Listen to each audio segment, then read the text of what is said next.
Hey, this is Amy with Flower Moxie. Today we're going to be talking about anemones, what to look for, how to care for them, and how best to work with these little sensitive flowers. If our videos help you in any way, like and subscribe, and visit flowermoxie.com to shop your DIY flowers and for more education. Okay, so anemones, they are absolutely beautiful and they are the fussiest flower that we sell on Flower Moxie, which to be honest makes it my least favorite flower. I typically don't sell very sensitive flowers to DIY brides just because I don't want to set anybody up for failure, for frustration or stress. Anemones, because they're a luxury flower, they tend to be more expensive and they also tend to be very delicate. So this bunch right here I got yesterday at wholesale, and it's a bit of a unicorn sighting because I don't see a lot of flaws in any of these anemones. Typically, when it comes to anemones, as a florist, I have sometimes to mathematically account for about 50% loss. I would say on average, out of a bunch of 10 anemones, 10 stems, I only have about 5 to 7 usable stems. And so I have much more than a 5% loss of what I normally see in other flowers. As a florist, this doesn't stress me out because if I'm working a wedding that has a lot of dahlias, astilbe, anemone, then I pad out that invoice to account for that. And if I do my recipes and I know that I'm going to need about 5 bunches or 50 stems, then I will probably order about 7 bunches to 100 bunches depending on the time of year. Even though you can get these all year round, some moments in the season like the summer, they're going to be struggle busting just because they don't like the heat. It's spring right now, so they're looking really good. They have very, very long stems, which isn't typical. Typically my anemones, they come probably half the length of these stems, so this is a bit unusual. You'll have this like floral green collar. I typically leave that on because I don't want to pull at the stem and weaken it. If I feel like it's in my way, then I'll come and take scissors and cut the collar off. One thing to know about anemones, especially white ones, is they can have pink or purple violet streaking throughout the petals. So this is a good example. Sometimes I've seen it come in a little bit more vibrant than that. This is to be expected in white ones. So it goes back to that whole thing, the bougier the flower, the more variation, the more sensitivity, and you may get these just kind of unusual expressions in the flower where you wouldn't see that with more of a volume flower like a rose or a carnation. Those are very, very consistent. Okay, so let's talk about prepping these and how to best care for them. For one, I will tell you that if you're getting married in the summer and you're really only wanting 1 bunch for your bouquet, your bridal bouquet, I would say I would probably order double, just because that is the nature of this flower, to be very sensitive and it doesn't like to be shipped. So I would probably double down on my anemones, especially if you're in hot weather months. Also, if this stresses you out, there is nothing wrong with buying faux anemones and pulling them into a fresh bouquet. Nobody would be the wiser, and it would be one thing that you didn't have to worry about. But I do understand wanting to work with them in the flesh and see them because they are a very unusual, beautiful flower. They have shedding with their pollen, so here's a good example. Let's see if you can see that. So you can see that dustiness that came from this navy center. It's typically really easy just to blow it off. Sometimes if it's really heavy, I'll just spray it good with the Crowning Glory and that helps remove it. So how to care for these. When you get them in, obviously you're gonna give them a fresh cut and they need their own container. It breaks my heart when brides send photos and they're like, hey, these aren't looking awesome, and they're crammed together and shoved down into a Lowe's bucket surrounded by greenery. These things are very delicate and expensive, so you need to treat them as such. So I always give them their own container. When I get them in, anemones are a little bit like an avocado. There's a timing game with how they open. These already came blown, which means they were already open as I was driving them back from the wholesaler. So when I got them and got them back to the studio, I cut and processed them, and then I put them in the fridge. So you put them in the cooler or the fridge make sure you turn the air up, so you don't want it colder. You want the refrigerator to be on the warmer setting. And then you need to make sure you bag up any fruits and vegetables, because they can release a gas, like this ethanol gas, that can damage the blooms. So those are your refrigerator rules. I usually don't recommend refrigeration for wedding flowers and for DIY brides. My exception would be anemones, just because of that sensitivity and the shorter vase life that I've been discussing.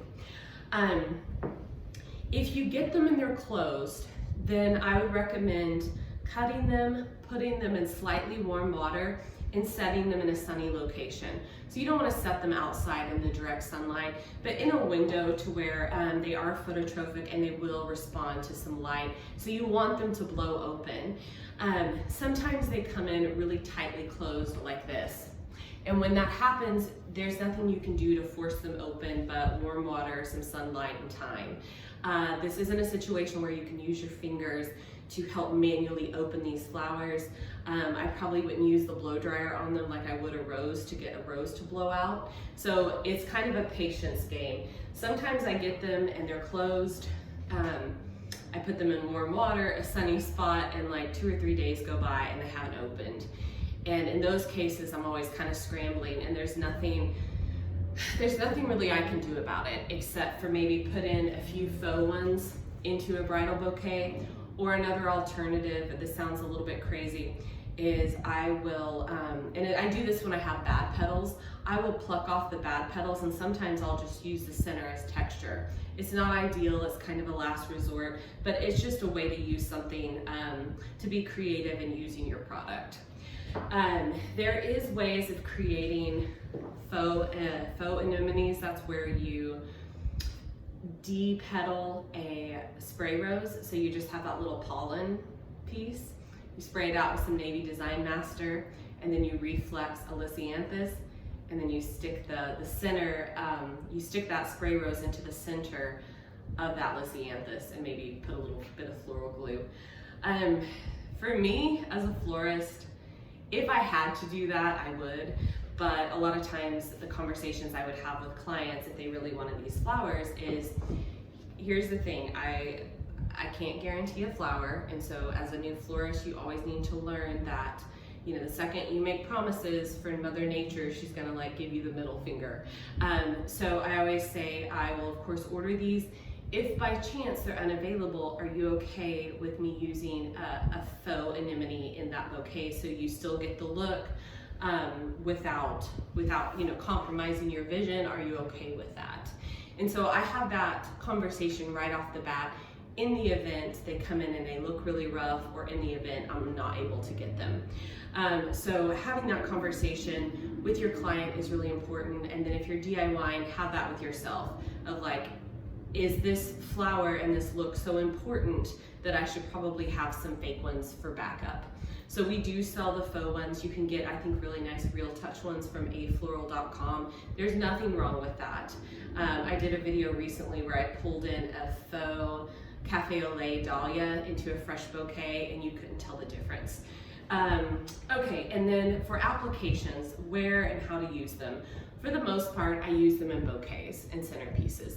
You wouldn't want to put anemones in a large scale arrangement like an arch, because it would take a lot of them, and then mainly they're small, so I don't know if you would be able to see it from a distance as you would like with a ceremony installation. So if you have your heart set on having them in an arch, I would definitely go with fake ones, because they're not going to do great just hanging out in foam in the sun. Oftentimes also I see them on Pinterest as a boutonniere and used in a corsage.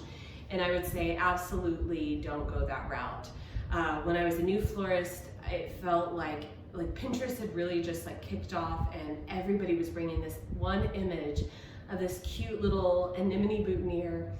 And I would tell the clients, I'm like, hey, they have really soft tissuey petals. I don't know if it's gonna hold up. And I didn't have really the wherewithal to stand my ground on that or to recommend a faux. So I would usually make double the boutonnieres.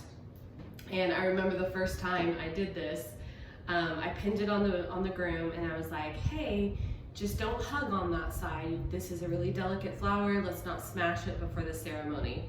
No sooner did I say that and pin it on, he saw his best man, got really excited, they ran up, they did a chest bump, they did a big hug, and the best man like heaved him up, and I was like, oh God, oh God. And he turned around and this like anemone boutonniere was just completely shattered. So for that reason, I wouldn't recommend it. If you're a new florist, you need to give all the disclaimers to your client. If you are DIYing, then I would definitely say just go for a fake one, mix it in with some real stuff, and you won't know and you won't have to stress about it. If nothing will do you and you definitely know that you want it, just make two. That's the solution. So yeah, I love anemones. They're very, very unique. And the thing about them is there's nothing really equivalent to substitute that will give you that same look. And that's why they're difficult. With Lisianthus or ranunculus, I can easily sub things out and you wouldn't know the difference. But because these white ones are so bold, you have this dark navy center and these like white petals, the only thing that looks comparable would be a Gerber daisy, and no one's gonna want a Gerber daisy sub for an anemone. So that's what makes those a little bit challenging. Overall, they're beautiful.